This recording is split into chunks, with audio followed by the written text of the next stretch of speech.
Prior to the 1950s, everyone in the UK drank milk, but due to the poor conditions that the cows were raised and fed in during eras such as the Industrial Revolution, the quality of the milk these cows produced were poor. This could lead to raw milk carrying dangerous bacteria such as Salmonella, E. coli, Listeria, and Campylobacter.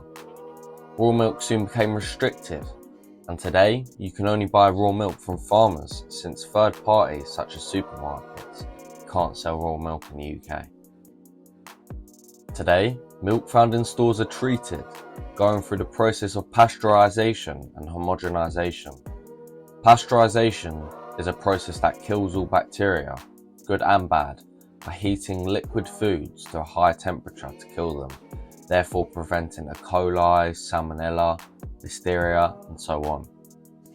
Homogenization is a separate process that breaks down the fat molecules in milk so that they stay evenly distributed and don't rise to the top after sitting for a while.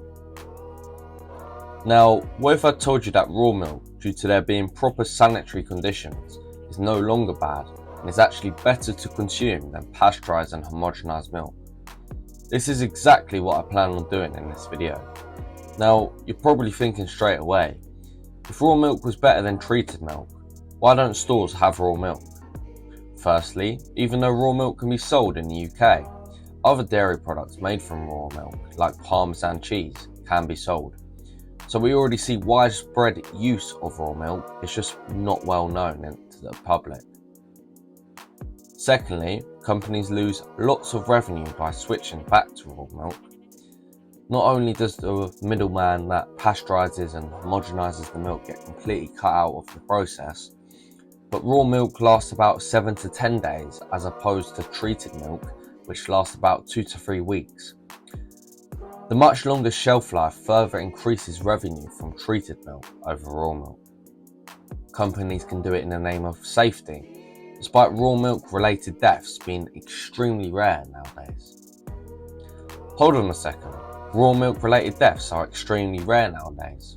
I thought you said people were contracting stuff like E. coli from it prior to the 1950s. Well, the reason people contracted diseases such as E. coli, as previously stated, was due to the poor quality environments the cows were raised in.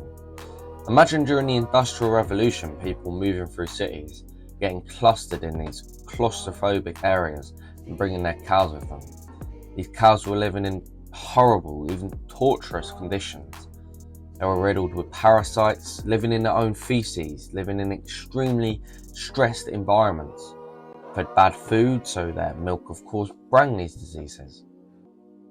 Now, we properly look after our cows now and have a much better understanding of how sanitary conditions should look like. And so these issues have been overall nullified. The 2019 Public Health Review found raw milk responsible for 26 outbreaks of infectious disease in England and Wales between 1992 and 2017, so 25 years. These involved 343 people and resulted in 41 hospitalizations. There were no outbreaks between 2003 and 2013, but 7 occurred between 2014 and 2017. Farmers Weekly reported sales rose from 610,000 litres of raw milk in 2014 to a whopping 3 million litres of raw milk in 2018. Using all this data, if the average person drinks 75 litres of milk a year, approximately 40,000 people would be consuming raw milk in the UK, according to this data. Although that number is in reality higher, as many people will have drunk raw milk with not 75 litres of it throughout the year. So let's say 80,000 people drink raw milk in the UK per year. This would mean on average 2 people a year are hospitalised from it, which is 0.0025% of people approximately that drink raw milk. This is consistent with an independent study that I found, which found you had a 0.001% chance, so even lower, to get sick from raw milk. This is 1 out of 100,000 people that consume raw milk. Keep in mind, this extremely small figure is for hospitalizations, not even deaths. Around 1 in 93 people die in car crashes in their life, unfortunately. To put this into perspective, you're probably more likely to die driving to get your raw milk than actually die from consuming it. This figure only decreases more and more. Not only do we understand why these diseases get into raw milk, meaning we can prevent it from happening, but in England, Wales and Northern Ireland, Scotland has unfortunately banned raw milk. Raw milk is sampled and tested 4 times a year by hygiene inspectors.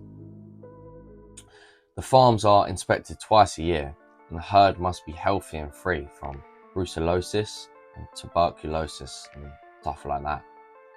If testing detects the presence of harmful bacteria or is even inconclusive, the relevant local authority must be informed and sales of raw drinking milk must cease immediately. The cause of the problem must be identified and corrective action must be taken. Sales can resume, but only after at least 2 consecutive tests from different batches of milk show that it's safe. Okay, I think I've clearly established how raw milk is no longer bad to buy. What even are the benefits of drinking it over treated milk anyway? Well, firstly, the process of homogenization strips away the structure of the milk, and because of the fat particles becoming smaller than they should be, it can leak into the gut barrier and cause things like leaky gut and other problems. Secondly, pasteurization kills all bacteria, good and bad, thus killing many probiotic effects in the good bacteria. Enzymes alongside this are also killed. Enzymes such as lysozymes and lactoferrin, both of which have immune boosting properties, are significantly reduced. Even lactase, which is present in milk, is killed by the heat. Lactase, of course, being the enzyme that allows humans to more easily digest milk. You'll notice many lactose intolerant people can digest raw milk just fine, just not this new treated milk that humans haven't properly evolved to drink yet due to the recency of its creation.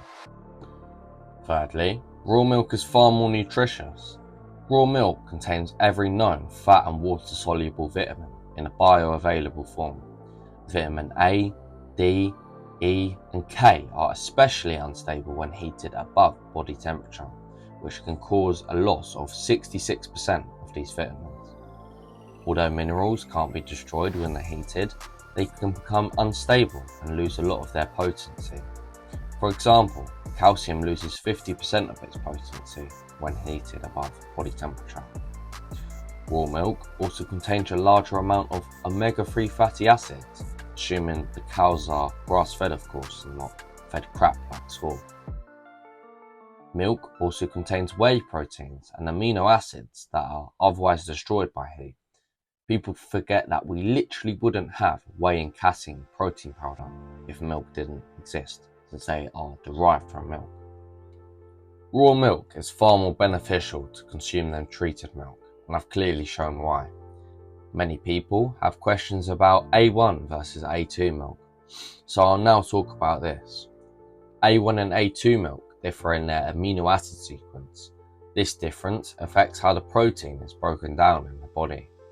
Originally, all milk was A2, but a genetic mutation led to the creation of A1, which is now more prevalent. Most cows produce a milk of A1 and A2 proteins. A1 is rare or absent in milk from sheep, buffalo, goats, and native Asian and African breeds. Some studies have shown that people with lactose intolerance can more easily digest A2 milk instead of A1 milk, but no definitive evidence has come forward yet. There isn't enough research on the difference between A1 and A2 milk, so experimentation of what feels best for you is recommended. My raw milk is from Jersey cows, so they produce A2 milk.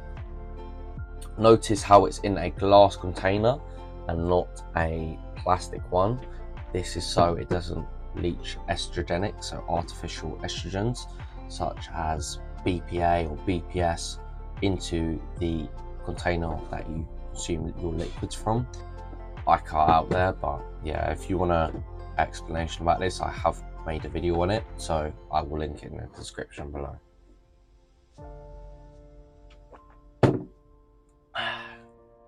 So what about other milk-based products like cheese, butter and yogurt? All dairy products are great to consume, and even better if made with raw milk instead of pasteurized milk. Kefir is a particularly good one. It's a fermented drink made from cows, goats and sheep milk, combined with kefir grains, which are a mix of bacteria and yeast. These grains ferment the milk, producing a tangy, slightly fizzy drink that has a texture similar to thin yogurt.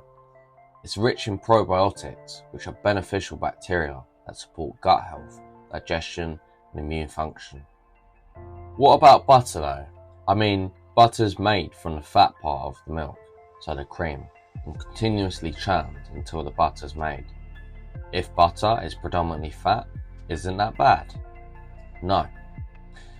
Including some fats in our food is healthy, and obtaining some of these fats from animal-based products is great, especially in comparison to some ultra-processed foods like McDonald's or something like that.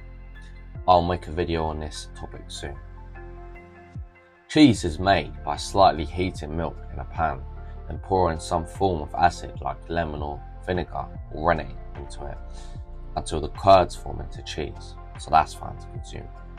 Even yogurt is perfectly fine to consume. Fun fact about yogurt, it's made by slightly heating milk into a pan, then letting the pan cool down by bathing it in water. Then after, you put a little yogurt into the pan full of heated milk, and then more yogurt should form once you drain the remaining liquid. Yes, you use yogurt to make your yogurt. And before you ask where did the first yogurt come from, it came from when people used to store raw milk into the makeshift bags that they would have of animal skin, and the enzymes from the animal skin would create yogurt by accident. Bit of a random knowledge for you. With that said though, this is the end of the video. I think I've clearly shown why raw milk is superior to consume over treated milk, and all dairy products alongside that are better when made with raw milk too. I drink raw milk every day, and it's massively helped with eating in the caloric surplus. I'll leave a link in the description to a website that helped me find my raw milk in my local area in the UK, as well as the sources I've used for this video and stuff I found interesting but didn't conclude. Thank you for watching. This is our 15th maybe video now, over 200 subscribers. Thank you very much guys. I'll see you later.